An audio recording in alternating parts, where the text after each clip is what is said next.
අංගුත්තර නිකාය කාලාම සූත්‍ර අටුවාව. පස්වැන්නෙහි කාලාමානං නිගමෝ යනු කාලාමය නම් ශස්ත්‍රයෝයි. ඔවුන්ගේ නියම් ගමයි. කේසපුත්තියා යනු කේසපුත්ත නියම් ගම් වැසියෝයි. උපසංකමින්සු යනු ගිතෙල් වෙඬරු ආදී බෙහෙත් මෙන්ම අෂ්ටවිධ පානයන්ද ගෙන්වාගෙන එළඹියාහුයි. සකංගේව වාදං දීපෙන්ති යනු තමන්ගේම ලබ්ධිය කියත්. ජෝතෙන්ති යනු ප්‍රකට කරත්. කුංසෙන්ති යනු ගටත්. වමේ හන්ති යනු අවමන් කරත්. පරිභව කරත්. පහත් දෙයක් කරත්. ඕපක්ඛින් කරොන්ති යනු බෙලහීන කරත්. ඔසවා විසි කරත්. අපරේපි භන්තේ යනු එය කැලෑබැද ගමකි.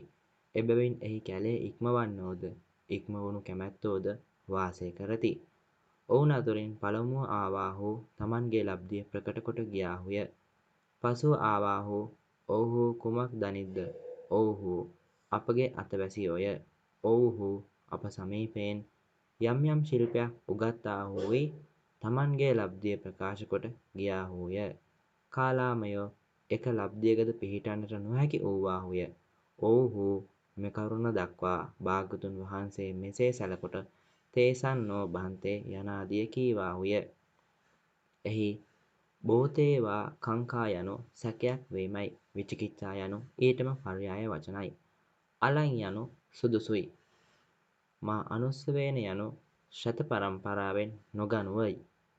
මා පරම්පරා යනු පරපුරෙන් පැවතගෙන එන කතාවෙන් නොගනුවයි. මා ඉතිකිරාය යනු මෙය මෙසේය යයි නොගනුවයි. මා පිටක සම්පදානේන යනු අපගේ ආගමික මූලග්‍රන්ථ සමග ගැලපේ යයි නොගනුවයි. මා තක්ක හේතු යනු තර්කයට බැස ගැනීමෙන් නොගනුවයි. මා ණය හේතු යනු න්‍යායට අනුකූලයයි නොගනුවයි. මා ආකාර පරිවිතක්කේන යනු මේ කරුණ සොඳුරු යයි මෙසේ කරුණු සැලකීමෙන්ද නොගනුවයි. මා දිට්ඨි නිජ්ජානක්ඛන්තියා යනු කල්පනා කොට ඉවසා ගන්නා ලද අපගේ දෘෂ්ටියට ගැලපේ යයි නොගනුවයි. මා බබ්බරූපතාය යනු මේ භික්ෂුව සාමාර්ථයෙකි. මොහුගේ කතාව පිළිගැනීමට සුදුසු යයි නොගනුවයි. මා සමනෝ නො ගරු යනු මේ ශ්‍රමණ තෙමේ අපගේ ගුරුවරයාය. මොහුගේ කතාව පිළිගැනීමට සුදුසු යයිද නොගනුවයි. සමත්තා යනු පිරිපුන් උයි. සමාදින්නා යනු ගන්නා ලද්දා උයි. පරාර්ශණය කරන ලද්දා උයි. යංස හෝති යනු යම් කරුණක් ඒ පුද්ගලයාට වේද යනුයි. අලෝභාදිය ලෝභාදියට ප්‍රතිපක්ෂ වශයෙන් දත යුතුය. විගතාබිජ්ජෝ යනාදියෙන් මෛත්‍රියේ පූර්ව භාගය කියන ලදී. දැන් මෛත්‍රිය ආදී කර්මස්ථානය ප්‍රකාශ කරන සේක්. මෙත්තා සහගතේනයි කීසේක්. එහි කර්මස්ථාන කතාවෙහි මේ භාවනා ක්‍රමයෙහි හෝ පෙළවැනුමෙහි හෝ යමක් කිව යුතු වන්නේද ඒ සියල්ම විසුද්ධි මාර්ගයෙහි කියන ලද්දේමය. ඒවං අවේර චිත්තෝ යනු මෙසේ අකුසල වෛරයේද පුද්ගල වෛරයන්ද නොමැති බැවින් වෛර නැති සිතැත්තේයි. අව්‍යාපාද චිත්තෝ යනු ක්‍රෝධ සිත නොමැති කමින් නිදුක් සිතැත්තෝයි.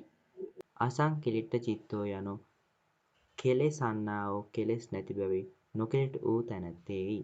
විසුද්ධි චිත්තෝ යනු කෙලෙස් මල නොමැති බැවින් පිරිසුදු සිතැත්තේ වේ යයි අරුත්ය. තස්ස යනු මෙබඳු වූ ඒ ආර්ය පුද්ගලයාගේයි. අස්සාසා යනු අවශ්‍ය උපකාරයයි. සචේකෝ පන අත්ති පරලෝකෝ යනු ඉදින් මෙලොවින් පරලොවක් නම් ඇද්ද යනුයි. ඨානමහං කායස්ස භේදෝ uppajjissaami යනු යම් හේකින් මම කයේ බිඳීමෙන් මරණින් මතු සුගති වූ ස්වර්ගයෙහි උපදින්නෙම් යන මේ කරුණ ඇත. මෙසේ සියලු තන්හි ක්‍රමය දත යුතුය. අනීගං යනු නිදුක් වූයි. සුඛං යනු සුවපත් වූයි.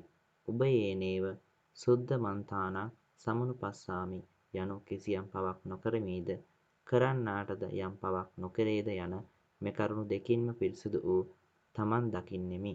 සෙස්ස පැහැදිලි අරුත් ඇත්තේමය.